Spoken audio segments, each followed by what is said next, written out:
जय हिंद दोस्तों। स्वागत करते हैं अपने चैनल पे, जहाँ पे हम लोग करंट अफेयर्स की क्लास को देखते हैं। अब एक नई सीरीज लेकर के आए हैं जो हमारे सहायक समीक्षा अधिकारी के लिए अत्यंत महत्वपूर्ण साबित होगी। सहायक समीक्षा अधिकारी एक ऐसा पेपर है जहाँ पे एक बेहतर रणनीति की आवश्यकता होती है। बेहतर रणनीति और स्मार्ट वर्क के साथ हम इस परीक्षा को आसानी से क्लियर कर सकते हैं। इसके सिलेबस को देखा जाए, जिसमें आपको इतिहास, भूगोल, विज्ञान में सामान्य विज्ञान, Uttar Pradesh, environment and ecology और आपका मैथमेटिक्स और रीजनिंग के क्वेश्चन आते हैं। जनसंख्या नगरीकरण से मिला करके कुल 140 जीएस के और 60 हिंदी के प्रश्न पूछे जाते हैं। पीछे अगर देखा जाए तो इसका जो कट ऑफ है लगभग 130 से 135 के आसपास रहता है। तो इस सिलेबस में से अगर कुछ टॉपिक्स को निकाल लिया जाए, जैसे कि सामान्य विज्ञान से 20 क्वेश्चन आएंगे, आपके आते ही हैं 15 से 20 क्वेश्चन। अगर प्रीवियस ईयर क्वेश्चन को उठाकर देखेंगे तो अगर यूपी स्पेशल को देखा जाए तो 10 से 15 क्वेश्चन यहाँ से आते हैं। करंट अफेयर के 20 से 25 क्वेश्चन आते हैं। जनसंख्या नगरीकरण से 5 से 10 क्वेश्चन यहाँ से भी आ जाते हैं आपके। इस तरह से कुछ छोटे छोटे टॉपिक्स, कृषि हो गया, जनसंख्या नगरीकरण हो गया, इन सारी चीज़ों को देखा जाए तो यहाँ से लेकर के आपको टोटल 60 से 70 क्वेश्चन आप यहाँ से ला सकते हैं और हमें यहाँ पे कम टाइम दे करके अच्छे नंबर प्राप्त किए जा सकते हैं। बाकी हमारा जो मुख्य विषय है, चाहे वो हिस्ट्री हो गया, जियोग्राफी हो गया, पॉलिटी हो गया, इकोनॉमिक्स हो गया, वो उसको भी देखेंगे। अगर ये सारी चीज़ों को मिला करके एक अच्छी बेहतर रणनीति के साथ अगर तैयारी की जाए तो इस परीक्षा को एक अच्छे नंबर के साथ इस परीक्षा को क्लियर किया जा सकता है। तो इसी को ध्यान में रखते हुए यह चैनल आपके लिए लेकर के आया है सामान्य विज्ञान की क्लास को, यहाँ से आपका 15 से 20 क्वेश्चन 100% आने ही आने होते हैं। यदि आप इस सीरीज के जो सामान्य विज्ञान की सीरीज लगभग अगर मैक्सिमम इसमें आपको 5 से 7 जीव विज्ञान के, 5 से 7 आपका भौतिक विज्ञान और 2 से 3 आपका रसायन विज्ञान के वीडियो होंगे। यदि इतने वीडियो को आप देख लेते हैं तो जो भी 15 से 20 क्वेश्चन आपके बनेंगे उसमें अगर जो बेसिक क्वेश्चन होंगे वहाँ से आप आराम से 15 से 20 क्वेश्चन इसी केवल 8 से 10 वीडियो के माध्यम से आप प्राप्त कर सकते हैं। चलिए हम अपनी क्लास को स्टार्ट करते हैं, जो कि जीव विज्ञान को हम लोगों ने प्रारंभ किया है, जीव विज्ञान की शाखा, क्योंकि इसमें से जीव विज्ञान और भौतिक विज्ञान के ही क्वेश्चन ज़्यादातर आते हैं। तो जीव विज्ञान को पहले देखेंगे, फिर भौतिक विज्ञान, फिर रसायन विज्ञान की तरफ बढ़ेंगे। जीव विज्ञान की जो पहली क्लास है, जीव विज्ञान की उपशाखा है। चलिए विज्ञान पढ़ रहे हैं तो सबसे पहले हम लोग जान लेते हैं कि विज्ञान होता क्या है। सामान्यतः विज्ञान शब्द प्रत्येक सुव्यवस्थित एवं क्रमबद्ध ज्ञान या अनुभव के लिए प्रयुक्त होता है। इसे मुख्यतः 2 भागों में विभाजित किया जा सकता है, प्राकृतिक विज्ञान और सामाजिक विज्ञान में। प्राकृतिक विज्ञान को भी 2 शाखाओं में बांट दिया जाता है। एक हो जाता है आपका फिजिकल साइंस, दूसरा हो जाता है बायोलॉजिकल साइंस या लाइफ साइंस। अगर देखा जाए तो पुनः इसे कई शाखाओं में बांट दिया जाता है। सबसे पहले लैमार्क और ट्रेविरेनस नामक वैज्ञानिक ने सर्वप्रथम जीव विज्ञान शब्द का प्रयोग किया था। ठीक है, आइए देखते हैं इसकी शाखाएं कौन कौन सी। जीव विज्ञान की शाखाएं एवं उप शाखाएं। जूलॉजी के अंतर्गत क्या करते हैं, तो विभिन्न प्रकार के जंतुओं का विस्तृत अध्ययन हम जूलॉजी के अंतर्गत करते हैं। ठीक है, इसके बाद आता है बॉटनी। बॉटनी में क्या होता है, विभिन्न प्रकार के पादपों व उनके क्रियाकलापों का अध्ययन किया जाता है। बॉटनी के अंदर क्या करते हैं, जितने भी पादप हैं उनके क्रियाकलापों का अध्ययन किया जाता है। पॉलियोबायोलॉजी या जीवाश्मिकी, जितने भी जीव हैं, चाहे वो जंतु हैं या पादप हैं, के जीवाश्मों का अध्ययन किया जाता है। ठीक है, पॉलियोबायोलॉजी या जीवाश्मिकी के अंतर्गत। पॉलियोबॉटनी के अंतर्गत क्या होता है, पादप जीवाश्मों का अध्ययन किया जाता है। ठीक है, पॉलियोबॉटनी के अंतर्गत हम केवल पादपों के जीवाश्मों का अध्ययन करते हैं। ठीक है, अब आता है इकोलॉजी। इकोलॉजी क्या है? सजीवों पर उनके चारों ओर के पर्यावरण के प्रभाव का अध्ययन किया जाता है। जितने भी सजीव हैं, चाहे वो जंतु हों चाहे वो आपके पादप हों, उनके चारों ओर का जो पर्यावरण का प्रभाव उनके ऊपर पड़ता है, उसका अध्ययन हम इकोलॉजी के अंतर्गत करते हैं। आगे जेनेटिक्स, ठीक है। जेनेटिक्स जो जीवों के आनुवंशिक लक्षणों तथा इनके प्रसंगतियों का अध्ययन किया जाता है, ठीक है। जो जितने भी जीव हैं उनके आनुवंशिक लक्षण क्या है, उनकी वंशांगति क्या है, उसका अध्ययन हम जेनेटिक्स के अंतर्गत करते हैं। फिजियोलॉजी शरीर के विभिन्न भागों के कार्य तथा कार्यविधियों का अध्ययन किया जाता है। हमारे शरीर के अंदर जितने भी पार्ट्स हैं और वो पार्ट्स किस तरह से वर्क कर रहे हैं, इसका अध्ययन हम किस में करते हैं? तो फिजियोलॉजी में करते हैं, ठीक है। पैडोलॉजी क्या होता है? पैडोलॉजी जहाँ पे मृदा निर्माण या मृदा के प्रकार क्या इत्यादि का अध्ययन किया जाता है, वो हमारा क्या होता है? पैडोलॉजी होता है, ठीक है। जीरोटोलॉजी के अंदर क्या होता है? मनुष्य में वृद्धावस्था एवं काल प्रभावन के सामाजिक, संज्ञानात्मक, मनोवैज्ञानिक तथा जैविक पहलुओं का अध्ययन किया जाता है। जैसे मनुष्य वृद्ध होता जाता है तो उसके अंदर सामाजिक परिवर्तन क्या होते हैं, उसके संज्ञानात्मक परिवर्तन क्या होते हैं, मनोवैज्ञानिक प्रभाव क्या होता है, तमाम प्रकार के जो जैविक पहलू होते हैं उसका अध्ययन हम करते हैं जीरोटोलॉजी के अंतर्गत। आगे इथोलॉजी मानव सहित सभी जंतुओं के व्यवहार का अंतर्गत किया जाता है, ठीक है। मानव सहित सभी जंतुओं के व्यवहार का अध्ययन किसके अंतर्गत किया जाता है? इथोलॉजी के अंतर्गत। बायोनिक्स क्या है? जैविक जगत के गुणों, सिद्धांतों के प्रयोग द्वारा आधुनिक उपकरणों व अभियांत्रिकी संयंत्र का निर्माण करना। मतलब आधुनिक जो उपकरण हैं वो किस तरह से निर्माण किया जाए जैविक जगत के अंदर, उसका जो अध्ययन होता है वो बायोनिक्स के अंतर्गत किया जाता है, बायोनिक्स, ठीक है। और बायोनोमिक्स क्या होता है? इसमें जीवधारियों का उनके वातावरण के साथ संबंध का अध्ययन किया जाता है। बायोनोमिक्स के अंतर्गत जीवधारियों का उनके वातावरण, ठीक है, जीवधारियों का उनके वातावरण के साथ संबंध का अध्ययन किया जाता है, ठीक है, जीवधारियों। अब आता है आपका मायोलॉजी क्या है? मनुष्य की पेशियों का अध्ययन किया जाता है, ठीक है। मायोलॉजी के अंतर्गत क्या होता है? पेशियों का अध्ययन किया जाता है, ठीक है। यहीं पे आएगा ऑस्थोलॉजी। तो ऑस्थोलॉजी क्या होता है? मनुष्य के या किसी की भी हड्डियों का अध्ययन किया जाता है, ठीक है। और मायोलॉजी में मनुष्य के पेशियों का अध्ययन किया जाता है, ठीक है। अब आता है आपका मेमोलॉजी के अंदर क्या होता है? स्तनधारी जंतुओं का अध्ययन किया जाता है, ठीक है। जितने भी स्तनधारी जंतु हैं उनका अध्ययन जो होता है मेमोलॉजी के अंतर्गत किया जाता है। बायोनोमी क्या होता है? जीवन के नियमों से संबंधित अध्ययन। जितने भी हमारे जीवन के जो भी नियम बनाए गए हैं उनका अध्ययन जो है बायोनोमी के अंतर्गत किया जाता है। बायोमेट्री क्या होता है? बायोमेट्री, ठीक है, बायोमेट्री या मेट्री हो गया है, गणित एवं सांख्यिकी की तकनीकों द्वारा जीव विज्ञान का अध्ययन किया जाता है, ठीक है। गणित एवं सांख्यिकी की सहायता से जीवों का अध्ययन किया जाता है, वो क्या होता है? बायोमेट्री होता है, ठीक है।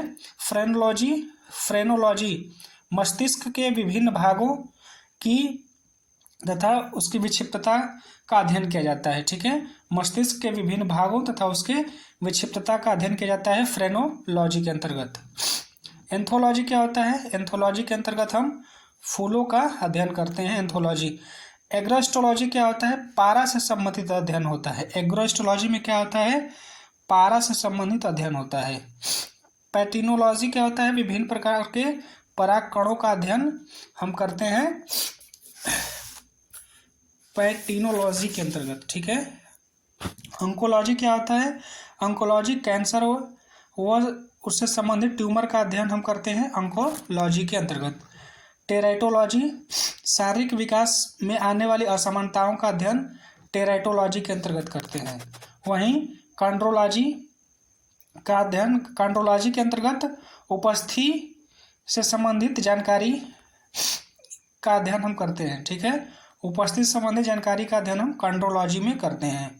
ऑस्टियोलॉजी क्या होता है? अस्थियों का अध्ययन होता है, ठीक है। यही मैंने एक पहले बताया था जिसमें हम पेशियों का अध्ययन करते हैं, और ऑस्टियोलॉजी के अंतर्गत क्या करते हैं? अस्थियों का अध्ययन करते हैं। सेरोलॉजी में क्या होता है? कि रुधिर सीरम का वैज्ञानिक अध्ययन होता है। ठीक है, रुधिर सीरम का वैज्ञानिक अध्ययन होता है। वही अगर हीमेटोलॉजी आ जाए तो रुधिर का अध्ययन होता है। और सेरोलॉजी में रुधिर सीरम का होता है, हीमेटोलॉजी में रुधिर का होता है। ठीक है, न्यूरोलॉजी में क्या होता है, तंत्रिका तंत्र से संबंधित अध्ययन होता है न्यूरोलॉजी के अंतर्गत। लिथोट्रिप्सी क्या होता है, लिथोट्रिप्सी एक चिकित्सकीय प्रक्रिया है जिसमें किरणों की सहायता से गुर्दा पित्ताशय थैली में स्थित पथरी को तोड़ करके बाहर निकाला जाता है और उसका इलाज किया जाता है लिथोट्रिप्सी के अंतर्गत। लिथोट्रिप्सी में क्या होता है कि उसमें किरणों की सहायता से गुर्दे पित्ताशय थैली में जो भी पथरी पड़ी होती है उसको तोड़ दिया जाता है और उसका इलाज किया जाता है।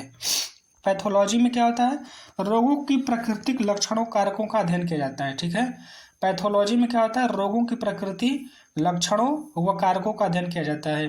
पैथोलॉजी वही जहाँ पे आप लोग अपना ब्लड टेस्ट कराने जाते होंगे तो वहाँ पे क्या कराते हैं, तो रोगों की प्रकृति के बारे में ही तो वहाँ पे जानकारी मिलती है कि आपका कौन सा रोग आपको है, जैसे कि टाइफाइड है, डेंगू है, मलेरिया है या HIV है, या जो भी आपका जो भी टेस्ट कराते हैं तो कहाँ पे कराते हैं, पैथोलॉजी के पास ही जाकर के कराते हैं। किसका जांच कराते हैं, तो रुधिर का कराते हैं। और रुधिर किसके अंतर्गत आता है, कमेंट बॉक्स में आप लोग इसका आंसर जरूर दीजिएगा।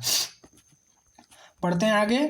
पैरासिटोलॉजी, पैरासिटोलॉजी क्या है, परजीवी जीवों का अध्ययन किया जाता है पैरासिटोलॉजी के अंतर्गत। वायरोलॉजी, वायरोलॉजी के अंतर्गत विषाणुओं का अध्ययन किया जाता है वायरोलॉजी के अंतर्गत।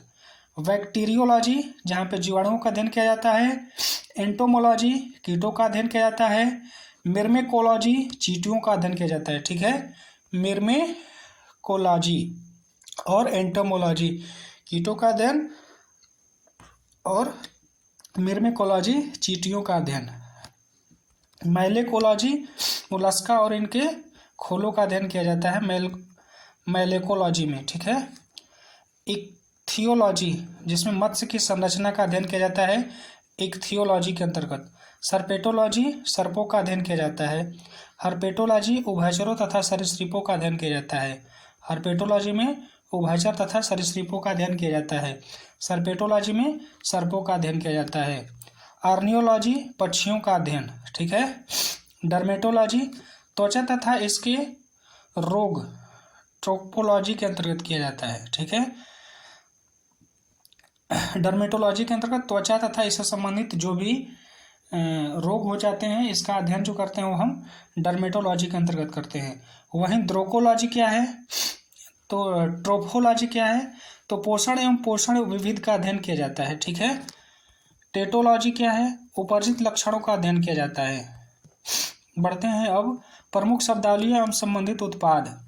एपीकल्चर, एपीकल्चर में क्या होता है, तो एपीकल्चर में व्यापारिक स्तर पर शहद उत्पादन तथा फसलों से परागकण हेतु मधुमक्खी पालन। ठीक है, एपीकल्चर के अंतर्गत आता है। वहीं अगर एवीकल्चर हो जाए तो पक्षी पालन हो जाता है एवीकल्चर। एक्वाकल्चर में जलीय जीवों का संवर्धन होता है। ठीक है, एक्वाकल्चर में alga culture, alga culture culture. ठीक है, एल्गा कल्चर होता है। एल्गा कल्चर का एक प्रकार जिसके अंतर्गत शैवालों की कृषि की जाती है। ठीक है, एल्गा कल्चर के अंतर्गत क्या होता है, शैवालों की कृषि की जाती है। पिसीकल्चर मत्स्य पालन, वही एग्रीकल्चर फसल संवर्धन, पशुपालन तथा कृषि से संबंधित विज्ञान जो होता है एग्रीकल्चर होता है। फसल संवर्धन, ठीक है, फसल संवर्धन के साथ साथ कृषि से संबंधित विज्ञान। ठीक है, फसल संवर्धन, पशुपालन तथा कृषि से संबंधित विज्ञान होता है। सेरीकल्चर कच्चे रेशम के उत्पादन हेतु रेशम कीटों का पालन होता है। सिल्वीकल्चर वन संवर्धन होता है। ठीक है, सिल्वीकल्चर ये बहुत इंपॉर्टेंट है, इसको आप लोग ध्यान दीजिएगा। सिल्वीकल्चर क्या है, वन संवर्धन। फ्लोरिकल्चर फूलों की खेती या पुष्प कृषि। फ्लोरिकल्चर अगर बात किया जाए कि फूलों का अध्ययन किसके अंतर्गत किया जाता है तो इसका आप लोग कमेंट बॉक्स में उत्तर जरूर दीजिएगा। और फ्लोरिकल्चर के अंतर्गत क्या होता है, फूलों की खेती या पुष्पों की कृषि होती है। ओलेरीकल्चर क्या होता है, सब्जियों की कृषि होती है। आर्बोरिकल्चर के अंतर्गत वृक्षों तथा झाड़ियों की कृषि होती है। आर्बोरिकल्चर हार्टिकल्चर में होता है फूलों फलों सब्जियों व मसालों की खेती। पोमोलॉजी जो होता है फलों की कृषि होती है। पोमोलॉजी के अंतर्गत फलों की कृषि होती है, ठीक है। आगे एग्रोनॉमी फसलों की खेती। एग्रोनॉमी में क्या होता है, फसलों की खेती होती है। वर्मी कल्चर कृषि उत्पादन में वृद्धि हेतु केचुआ पालन होता है वर्मी कल्चर के अंतर्गत।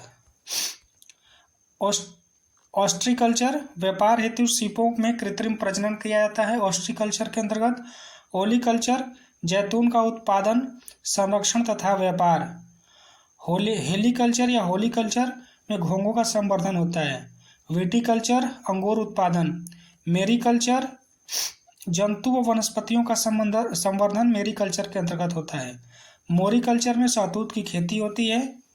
और मेरीकल्चर में क्या होता है, जीव जंतु और वनस्पतियों का संवर्धन होता है। हाइड्रोपोनिक्स एरोपोनिक्स इसके अंतर्गत क्या होता है, हाइड्रोपोनिक्स या एरोपोनिक्स के अंतर्गत क्या होता है, इसमें थोड़ा सा मिस्टेक हो गया है, अभी बता देता हूँ आप लोगों को।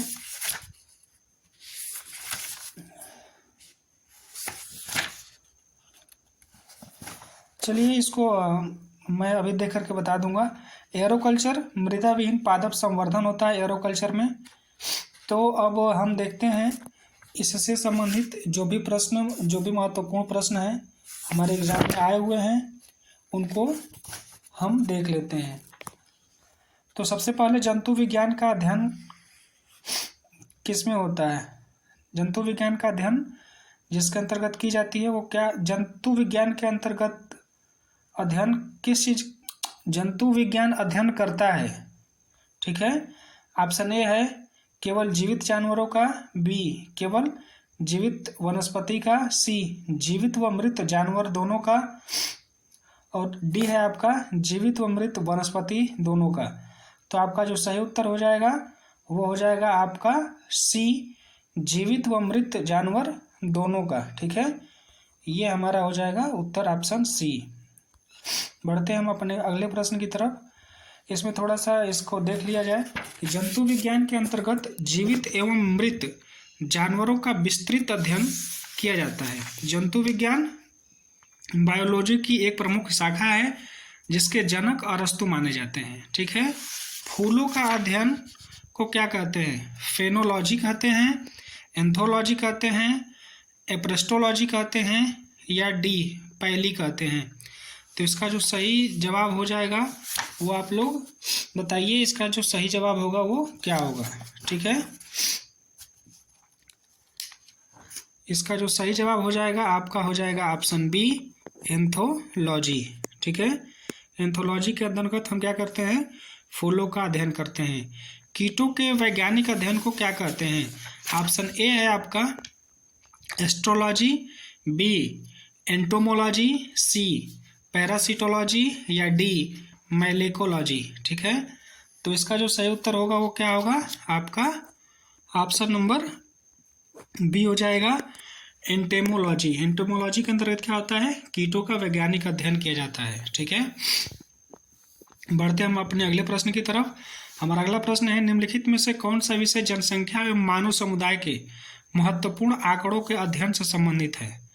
ऑप्शन ए परिस्थिति विज्ञान, ऑप्शन बी अनुवांशिकी, ऑप्शन सी जननांकिकी, या डी वायरस विज्ञान। तो इसमें आपका जो सही उत्तर हो जाएगा जननांकी होगा।